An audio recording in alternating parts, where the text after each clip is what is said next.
Dear students, this is S.K. Sugla. In today's class, I am going to talk about use of participle, present participle and perfect participle.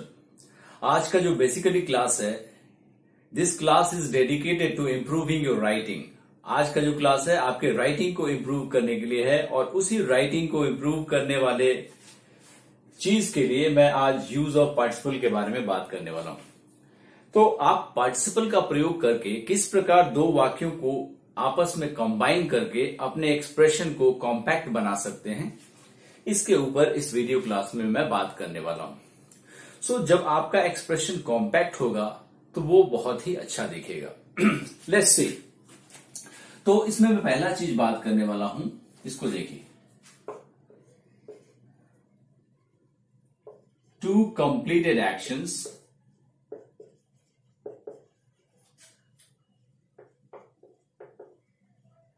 happening without a time gap. Without a time gap. इसका मतलब कि अगर दो ऐसे वाक्य हैं जिसमें दो कंप्लीटेड एक्शन की बात हो रही है, अगर पहला सेंटेंस 1 है जिसमें पहले एक्शन की बात हो रही है, एक्शन 1, और दूसरे सेंटेंस में एक्शन 2 की बात हो रही है, सेंटेंस 2, इसमें दूसरे एक्शन की बात हो रही है, एक्शन 2, और इन दोनों एक्शंस के बीच में टाइम गैप बिल्कुल नहीं है। There is no time gap between these two actions. तो इस तरह के वाक्यों को हम प्रेजेंट पार्टिसिपल की मदद से किस प्रकार कॉम्बाइन करेंगे, इसको हम लोग देखेंगे। लेकिन ये कॉम्बिनेशन तभी पॉसिबल है जब इन दोनों सेंटेंसेस के सब्जेक्ट एक ही हो, एक ही व्यक्ति दोनों सेंटेंस का सब्जेक्ट हो। अगर सेंटेंस 1 का मैं इक्वेशन लिखूं तो subject plus verb plus other words, subject plus verb plus other words. अगर इन दोनों वाक्यों के सब्जेक्ट अगर एक ही हो तो उस केस में हम पहले सेंटेंस में सब्जेक्ट और वर्ब के स्थान पे प्रेजेंट पार्टिसिपल का इस्तेमाल करके दोनों सेंटेंसेस को कंबाइन कर सकते हैं। तो इस तरीके से प्रेजेंट पार्टिसिपल पहले सेंटेंस में यूज होगा। अगर नाउन का प्रयोग एक सेंटेंस में हो रहा है और दूसरे में प्रोनाउन का यूज होगा तो कंबाइंड सेंटेंस में हम नाउन को रिटेन करेंगे। जैसे इस एग्जांपल को देखिए, इसको देखिए, Radha opened the door, she saw a beggar. तो यहां दो वाक्य हैं। पहले वाक्य में एक कंप्लीटेड एक्शन की बात हो रही है और दूसरे वाक्य में दूसरे कंप्लीटेड एक्शन की बात हो रही है, और इन दोनों एक्शंस के बीच में टाइम गैप बिल्कुल नहीं है। जैसे राधा ने जैसे ही दरवाजा खोला उसने एक भिखारी को देखा। There is not much time gap in these two sentences and in these two actions rather. तो उस केस में हम क्या करेंगे, इन दोनों सेंटेंसेस को हम इजिली प्रेजेंट पार्टिसिपल की मदद से कंबाइन कर सकते हैं। कैसे कंबाइन करेंगे? सब्जेक्ट और वर्ब के स्थान पे हम प्रेजेंट पार्टिसिपल लिख देंगे। तो यहां सब्जेक्ट राधा है और ओपन वर्ब है, तो हम इजिली इसको कंबाइन कर सकते हैं इस तरीके से। ओपन का भी फॉर प्रेजेंट पार्टिसिपल क्या हो जाएगा? Opening, opening the door. तो आप देख रहे हैं कि पहले सेंटेंस में सब्जेक्ट राम है, राधा है, और दूसरे में यानी नाउन है, दूसरे में प्रोनाउन है। तो हम नाउन वाले सब्जेक्ट को रिटेन करेंगे, नाउन लिखेंगे, क्योंकि यहां पे जब तक नाउन क्लियर नहीं होगा तब तक प्रोनाउन यूज करने का मतलब नहीं। Opening the door, Radha saw a beggar. तो इस तरीके से हम दो वाक्यों को प्रेजेंट पार्टिसिपल की मदद से कंबाइन करके उनको कॉम्पैक्ट बना सकते हैं। तो इसको आपने समझा। एक और एग्जांपल मैं दे रहा हूं, इसको देखिए। Take a look at one more example.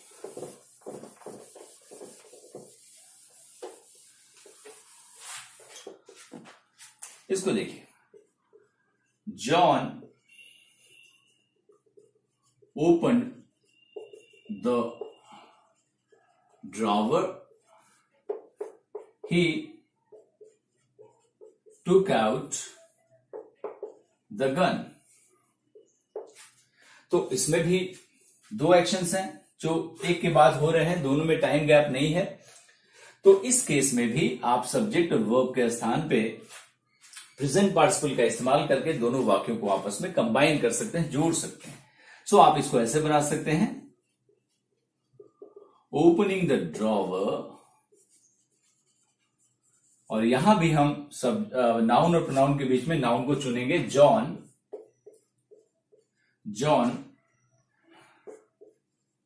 took out the gun। तो इस तरीके से पास्ट के दो कंप्लीटेड एक्शन जो एक के बाद हो रहे हैं, एक के बाद एक हो रहे हैं, दोनों का सब्जेक्ट अगर एक ही हो तो उस केस में प्रेजेंट पार्टिसिपल की मदद से दोनों वाक्यों को हम कंबाइन कर सकते हैं। अब दूसरे सिचुएशन की बात करते हैं।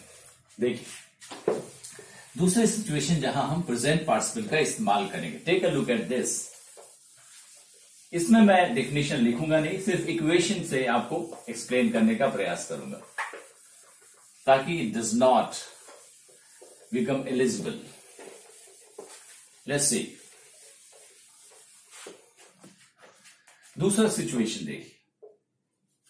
अगर पहले सेंटेंस में दो सेंटेंसेस है, sentence 1 and sentence 2,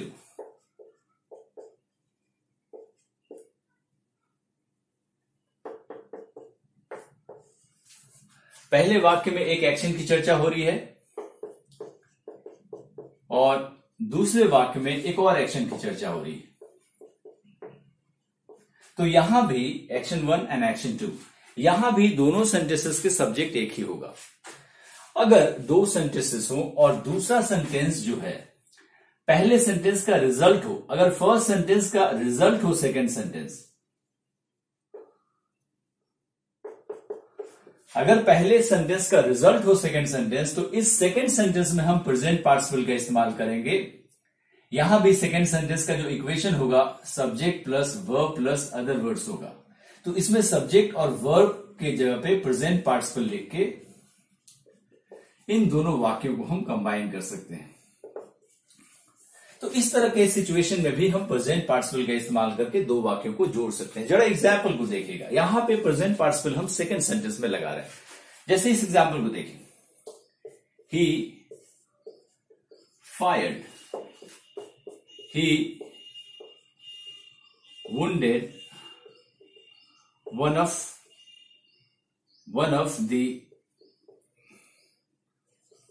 the bandits। तो आप क्लियरली देख सकते हैं कि पहला सेंटेंस ही फायर्ड और दूसरा sentence he wounded one of the bandits. तो पहले सेंटेंस में जो एक्शन है इस सेंटेंस का रिजल्ट है दूसरे सेंटेंस में। You can clearly understand this. पहले सेंटेंस के एक्शन का परिणाम है दूसरा सेंटेंस। तो उस केस में दूसरे सेंटेंस में हम प्रेजेंट पार्टिसिपल का इस्तेमाल करेंगे और इस तरीके से दोनों वाक्यों को कंबाइन कर देंगे। और दूसरे सेंटेंस में सब्जेक्ट और वर्ब इन दोनों के स्थान पे हम प्रेजेंट पार्टिसिपल का इस्तेमाल करके दोनों वाक्यों को कंबाइन कर सकते हैं। तो आपका सेंटेंस इस तरीके से हो जाएगा, he fired wounding one of the bandits. तो इस तरीके से इस सिचुएशन में भी आप क्लियरली देख सकते हैं कि किस प्रकार प्रेजेंट पार्टिसिपल का इस्तेमाल करके दो वाक्यों को हम कंबाइन कर सकते हैं। तो जो भी राइटिंग स्किल के स्टूडेंट्स हैं इन रूल्स को फॉलो करके अपने राइटिंग को और ज्यादा कॉन्साइज और कॉम्पैक्ट बना सकते हैं। अब तीसरे सिचुएशन को देखिए, ये दूसरा सिचुएशन था जिसमें हमने प्रेजेंट पार्टिसिपल का इस्तेमाल करके और हमने दो वाक्यों को आपस में जोड़ा। अब जरा तीसरे सिचुएशन को देखते हैं। इसमें भी दो सेंटेंसेस होंगे। ये कैसा सिचुएशन है जरा इसको देखते हैं। अगर मान लीजिए पहले सेंटेंस में किसी एक ऐसे एक्शन की बात हो रही है जो उस समय होता है जब दूसरा एक्शन चल रहा होता है। Second action, this second action is going on.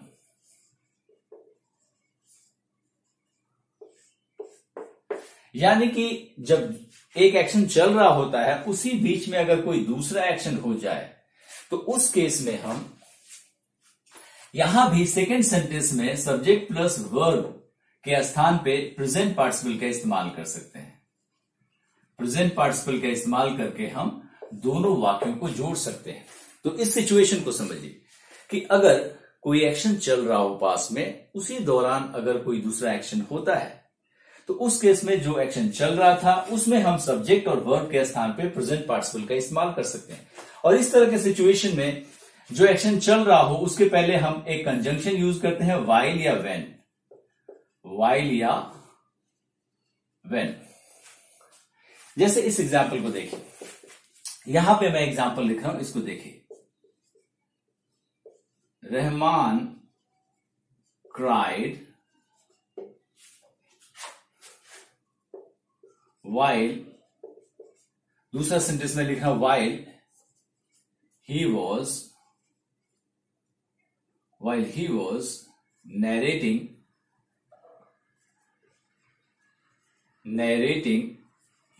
his story.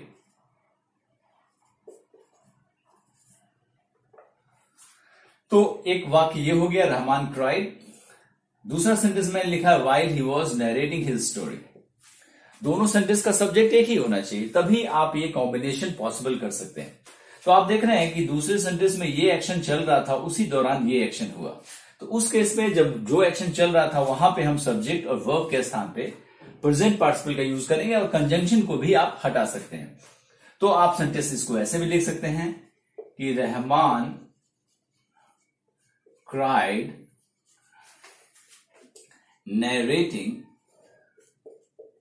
narrating his story। तो इस प्रकार आप देख रहे हैं कि किस प्रकार दो वाक्यों को हम प्रेजेंट पार्टिसिपल की मदद से कंबाइन कर रहे हैं। तो ये 3 सिचुएशंस हमने देखा। चौथा जो सिचुएशन हम देखने वाले हैं ये परफेक्ट पार्टिसिपल के ऊपर है। जरा इसको देखते हैं। फोर्थ सिचुएशन,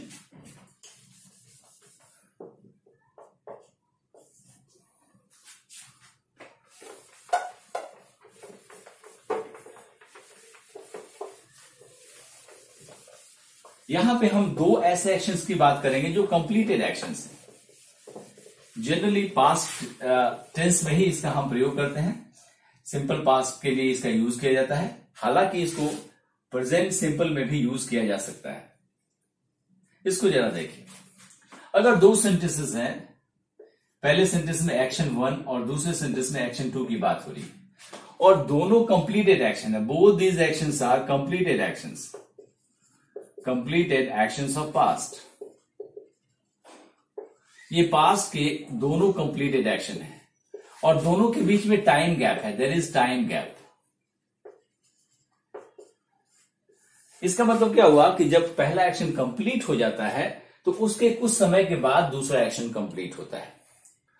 तो अगर पास्ट के 2 कंप्लीटेड एक्शन है और दोनों सेंटेंस का सब्जेक्ट एक ही होता है, तो उस केस में हम पहले सेंटेंस में subject plus verb plus other words, दूसरे सेंटेंस का भी है subject plus verb plus other words. तो पहले सेंटेंस में हम सब्जेक्ट और वर्ब के स्थान पे हैविंग प्लस V3 यानी परफेक्ट, ये आपका हो गया परफेक्ट पार्टिसिपल। परफेक्ट पार्टिसिपल का इस्तेमाल करके 2 वाक्यों को जोड़ सकते हैं। अब जरा इस एग्जांपल को देखिए, इसको देखिए। Radha completed her work, she went to the party, तो ये 2 वाक्य हैं, इसमें भी कंप्लीटेड एक्शन की बात हो रही है और इसमें भी कंप्लीटेड एक्शन की बात हो रही है। दोनों सेंटेंस का सब्जेक्ट भी सेम है। तो यहां पे दोनों कंप्लीटेड एक्शन के बीच में एक टाइम गैप है। अगर टाइम गैप नहीं होगा तो हम सिंपली प्रेजेंट पार्टिसिपल का इस्तेमाल करेंगे और चूंकि यहां पे टाइम गैप है इसलिए परफेक्ट पार्टिसिपल की मदद से हम इसको यूज करेंगे। अब जरा इसको देखें, तो यहां पे हमको क्या लिखना है, सब्जेक्ट और वर्ब के स्थान पे हैविंग प्लस V3। तो यहां पे हम इसको ऐसे लिखेंगे, हैविंग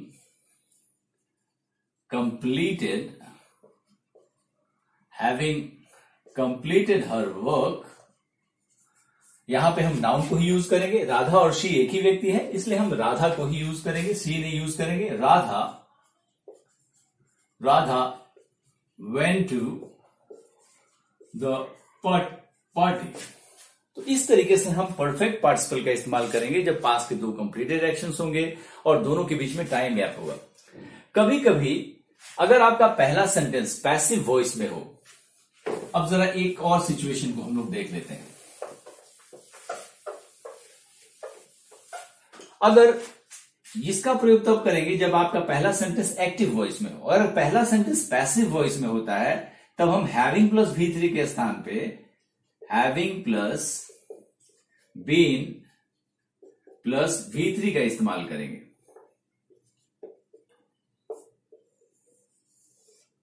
तो having plus been plus V3 ये पैसिव के कंस्ट्रक्शन में इस्तेमाल किया जाएगा। अगर पहला सेंटेंस पैसिव वॉइस में हो और दूसरा एक्टिव वॉइस में हो या पैसिव वॉइस में, उससे कोई मतलब नहीं। तो पहले सेंटेंस में हम हैविंग बीन का इस्तेमाल करेंगे। जरा इस एग्जाम्पल को देखिए।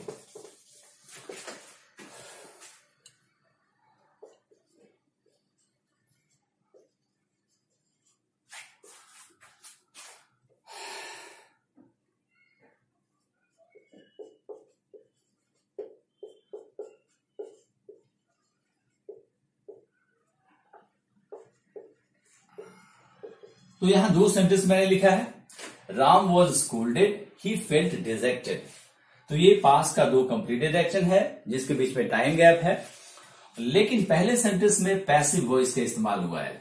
तो उस केस में हम हैविंग प्लस V3 का इस्तेमाल करने के बजाय having plus been plus V3 का इस्तेमाल करके दो वाक्यों को कंबाइन कर देंगे। इस एग्जाम्पल को देखिए, इसको हम ऐसे बनाएंगे, having been scolded, Ram felt dejected। So इस तरीके से आप किसी भी दो वाक्यों को इजिली कंबाइन कर सकते हैं प्रेजेंट पार्टिसिपल और परफेक्ट पार्टिसिपल की मदद से। I hope you like this video and you find this video informative and useful for yourself. Thank you for watching. If you like my video, you must subscribe my channel for watching more and more videos. Thank you so much.